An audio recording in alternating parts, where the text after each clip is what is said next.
You know, I just thought of something you asked me earlier about, it had to do with, he said I didn't, I wouldn't check something out with WCW, but then I told him I was just lying, I didn't really do it.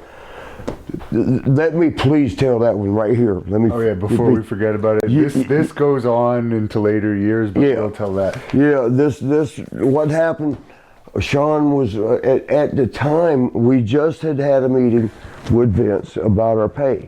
We was like, it was due to a Wheaties box or something. cereal thing. Your pay was half what everybody else's. Yeah. And we had just had a meeting with Vince, me and Shawn, and asked, how can we get our pay rate higher? Don't give it to us free. We'll work harder, but what can we do?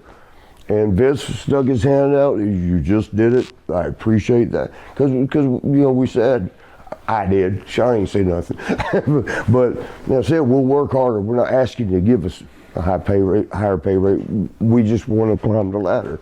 And he said, you just did it. Shawn was hurt at the time. He had just bought a motorcycle, and when I did what I told him, I was, man, no, because all the boys always remember there's a Halliburton phase, there's the snakeskin cowboys phase. All the boys do all the same. They go through phases. Everybody's doing the same thing. Well, this was the motorcycle phase. All the boys were getting motorcycles, and Lex had just wrecked. He had just bought one.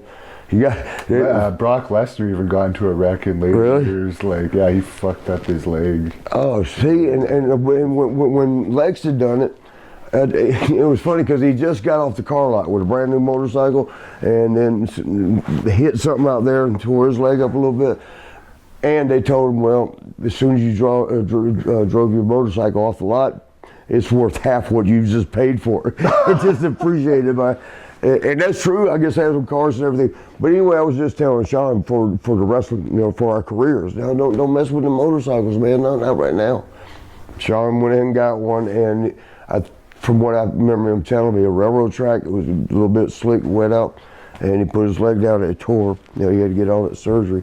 In fact, if you ever see the Survivor Series where it was Hercules and Paul Roma. Yeah. I mean, Shawn, we had to cover, he couldn't work. He gimped out there by them, beating him up with a chain so he could lay out on the outside. But that was from the motorcycle thing. But anyway, so where I was gonna go with that, when he was hurt for that period of time, Shane Douglas, good brother, great brother, but he was filling in for Shawn. Shawn wasn't even on the road. And then we had that commercial, like we was talking about, the Wheaties or the cereal thing, Superstar cereal. Yeah. And we flew into Atlanta. They flew Shawn in from Tampa, where we was living. But I was still on the road, so it was the last day on the road. We went in and do the commercial.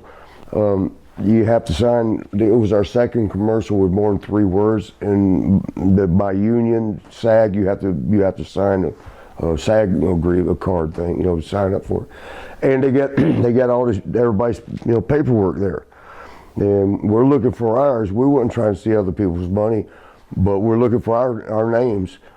But Shawn's like, well, look, the Road Warriors are getting 10,000. Well, earthquake and what would they call it, natural disaster, earthquake and somebody, typhoon, yeah, they're getting 10,000. And then the individual guys like Sid Vicious was there, a couple of, they're getting 10,000. Well, here's mine and yours, Marty. We're getting 5 each.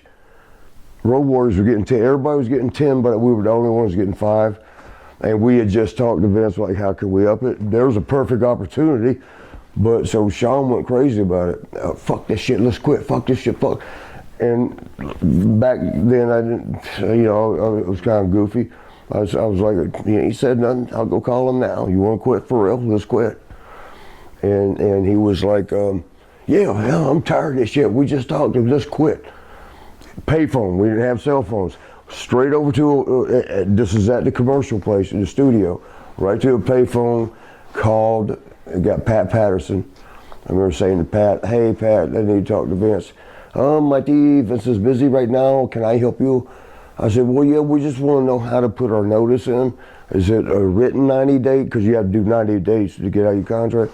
But is it got to be written? Can it be verbal? How do we do it?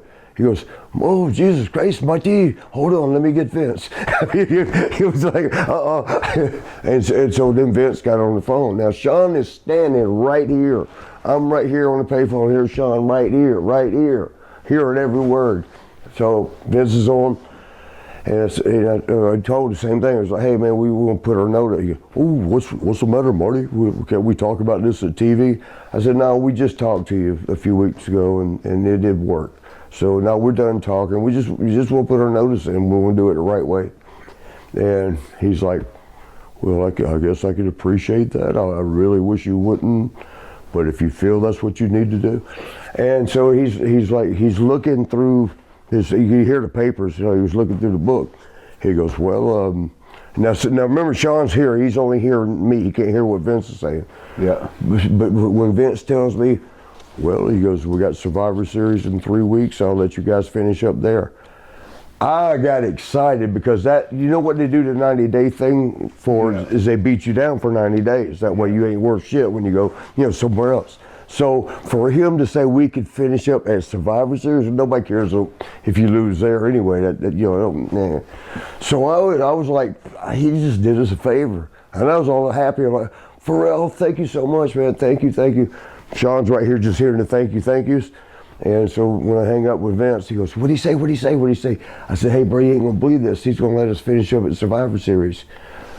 Shawn's face dropped. What? I said, yeah, we're gonna finish up. It's in 3 weeks. We ain't got to do the TVs the next day. We get to finish up. He's gonna fucking let us quit? That's when I realized, like, oh no. Shawn, he's not letting us quit. We're quitting right here. We quit. We told him, but he's going to let us do it.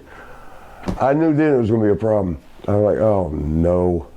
And so, I tried to tell him the good about it. Look, we don't get beat down, man. This is a favor. Stop. And he always said that about I lied about calling WCW or said I never did or something. No, I did. I won't say who it was. He said you talked to Joey Maggs and you had told him it was Matt Luthier, but in the end it was just Joey Maggs. I ain't talking to neither one of them. I ain't talking to neither one of them. I actually talked to Dusty. Oh, so then we fly home that day. Yeah. I go to my place and he flies home to his place. When I get home, now I've been on the road. He had not. He just flew in for the commercial. When I got home that day, I'm checking my answer machine. This is how long ago. Answer machines, remember those? I'm listening to answer machines messages, like 20, 30 of them. The very last answer machine message, Marty, this is Vince McMahon, give me a call at the office. And it was around 4:35, and I'm thinking, okay, he ain't gonna be there, but I'll go see what y'all call him just in case he is. Because it was around 5. And I call him, and he's like, well, he goes, I want you to know you're welcome to stay on, and you can wrestle singles, and we don't really want you to leave. And I said, no, Vince, I'm not going behind Shawn's back. No, we made this deal, agreement together. No, I'm not going to do that. I'm not going to go behind his back. He goes, well, that's funny. Shawn just called me. He said he had nothing to do with this, that he was surprised that you did that. Man, I don't even know if I said goodbye to Vince. I think I said I'll call you back, and then hung up, and then called Shawn. I can still hear Shawn. And I said, hey, bro, it's just tell me it ain't true. Tell me it ain't true what Vince just told me. You told him that was all my shit. You had nothing to do with it. He goes, Marty, on the flight back home, I had time to think about it. He goes, your house is paid off. I'm still paying on mine. You're single. I'm married. I can't quit right now. That's fine, but don't throw me under my. And that word actually got around to the boys and to the agents. I mean, because then the next thing was we'd come in at the next TV taping and sit down and talk again. That's where they came up with the split us off and figure out how to make Shawn a superstar and whatever else. But the boys, because the agents, the Hebners, and Blackjack Lanza, a bunch of it, they wouldn't told Shawn fucked up. Excuse my language. Shawn stabbed him in the back. And some of the boys, I remember Wayne Bloom coming up. He goes, Marty, I'll beat his ass for you. You want me to beat his ass? I'm like, no, we don't need to do any of that. But that's the real story, and if Shawn knows it,